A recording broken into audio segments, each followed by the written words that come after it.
Hey, what's going on? It's your boy Black Hammer once again, and today we have a special video. It's actually my first time doing something like this on this channel. Obviously, it's a new channel, and today we're doing spoilers. Like, I'm not sure how much of spoilers it is because I'm pretty sure just about every Magic fan knows about it. But we are going to review the two planeswalkers that were revealed today and give you my opinion. I'm not sure if it really matters at any extent, but I'm pretty sure some people want to get some feedback. Me personally, it's pretty interesting, and I must say I have kind of some mixed emotion about them. So we're gonna go ahead and start with the least of my favorite. I mean, it's only two, but we're gonna start with the one that I'm not too excited for, and I will get to the reason why. So let me go ahead and bring it up. I'm doing everything manually here. So as you see, we have Jace, Mirror Mage. I never was a big fan of Jace. I he's cool. He is more to me more of a controlish. I mean, it's all right. But this one here, it's a kicker, and it's not that mechanic is not new. It's been around for a minute, and when I started playing Magic, it was what I really started with.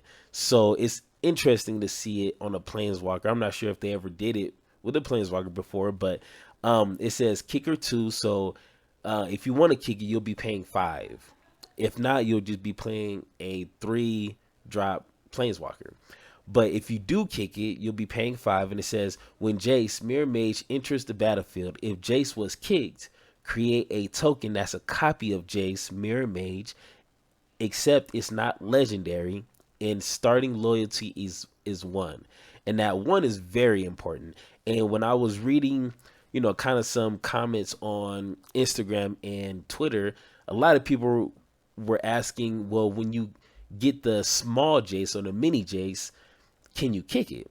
And I don't know. That's, to me, would be a good question, but I honestly don't think you would, because then you could kind of break that mechanic, right?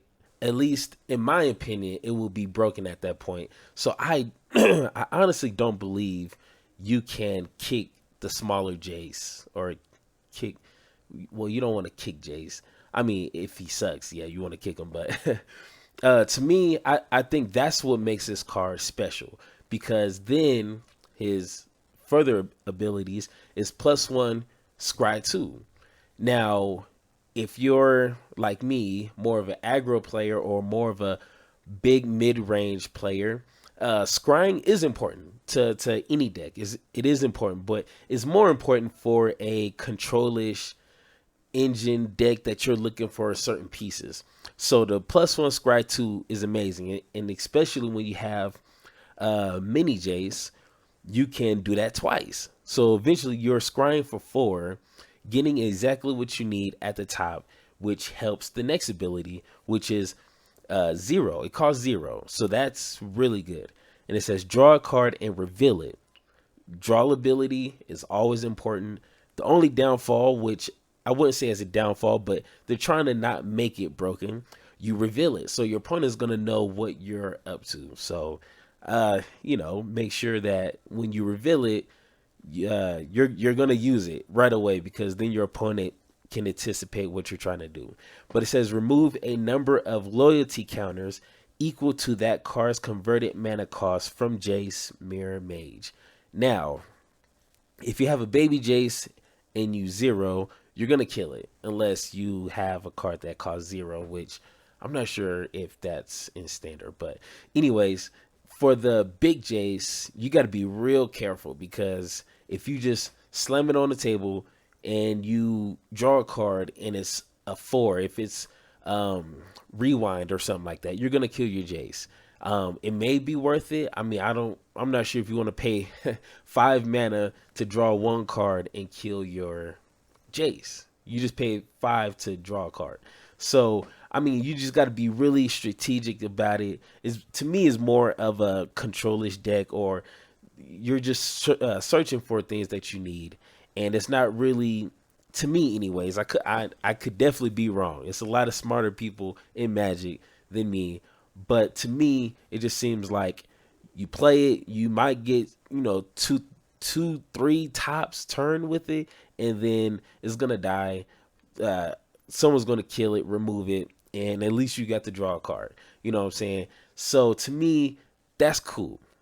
But for the strategies that I'm really good at building and pursuing, Jace is not really my cup of tea. You know what I'm saying? I mean, the art is amazing. I got to say that. I definitely would have a couple of copies on Arena and definitely on paper because, I mean, the art is just amazing. I mean, or look at that. That looks amazing. So, but let's go to, I believe, is the better Planeswalker right now, or at least for the time being, and that is Bow. This one here. Let me switch screens. All right, so we got Nahiri. I hope I'm pronouncing that right. Nahiri, heir of the ancients. Heir of the ancients. So, I'm not really too familiar with her lore or her background. The only Nahiri Planeswalker that I'm familiar with was pretty garbage. And I remember I tried to make decks build around it and it never worked. And people laughed at me. But this one, I think, is a lot better from what I know. And hoping that the next set will have cards to complement this Planeswalker. Because right now there's whack warriors. I mean, it's a handful. Well, not even a handful, like two, three of them. And I mean, I don't know if you can build a tribal warriors deck based off of just two, three decent creatures. But before we get into that, let's go ahead and break this card down. So 4-drop, it's cool. 3, I think it would be better if it was a 3-drop. 4, it's a lot more. I'm pretty sure in the new set it's going to be a lot more valuable 4-drop. Period. But it's a +1. Create a 1/1 white core warrior. I hope I'm saying that right. A creature token. You may attach an equipment you control to it. Now,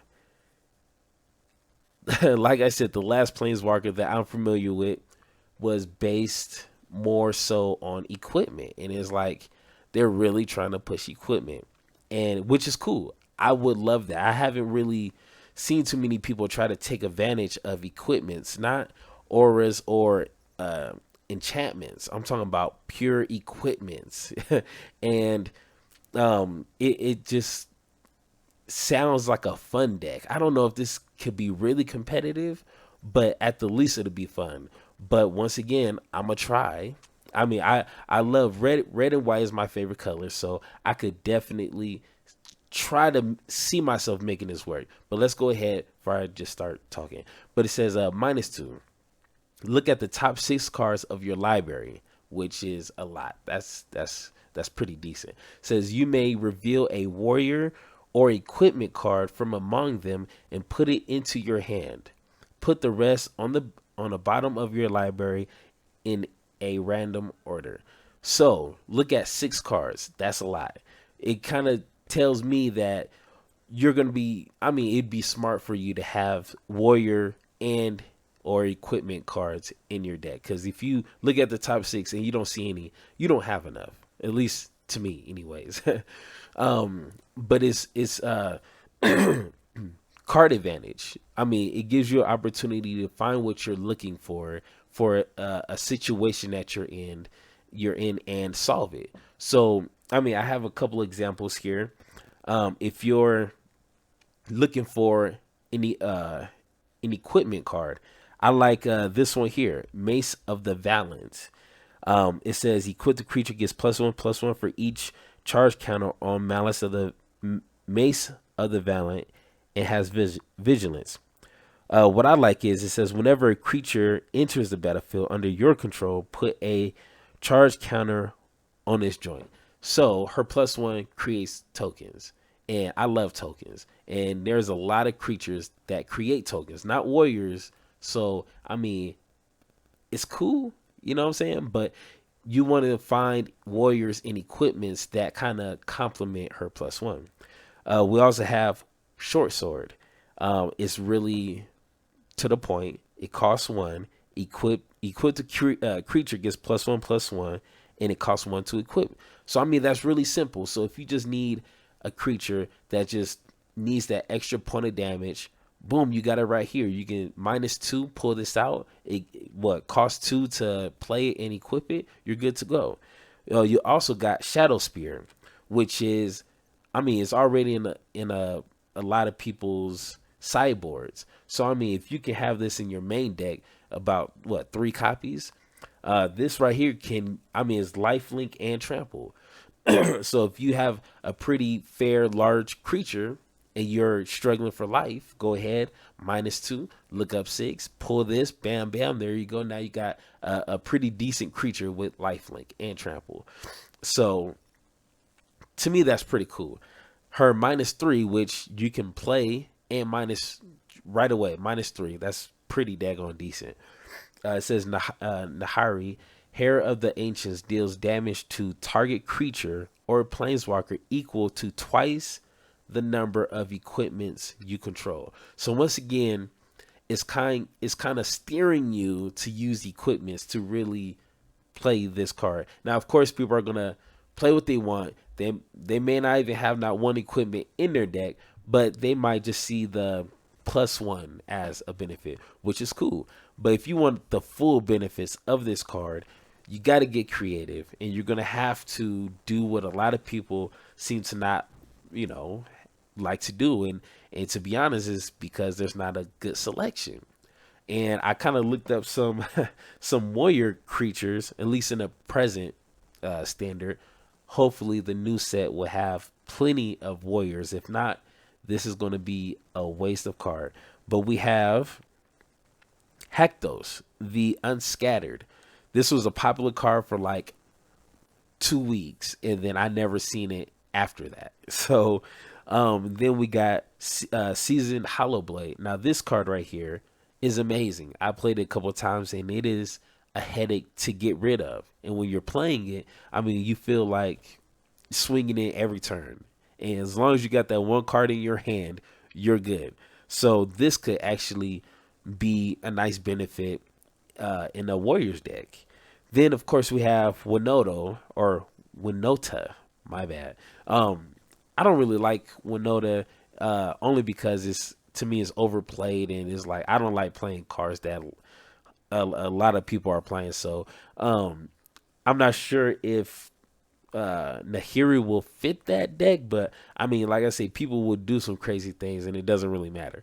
So I think, I mean, at least out of these two, Planeswalker, and hopefully they're gonna have some more. I'm pretty sure. I seen a Nissa, and I'm not too sure if that's an actual leak or if it's just fan art. I don't know, but I didn't really feel comfortable just throwing it out there, and then I'm gonna look like an idiot putting some fake news. That's so stupid. But putting false information out there.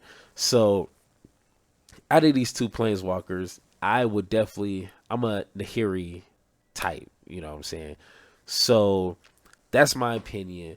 I hope I made sense. It's my first video doing some sort of spoiler type review, you know what I'm saying?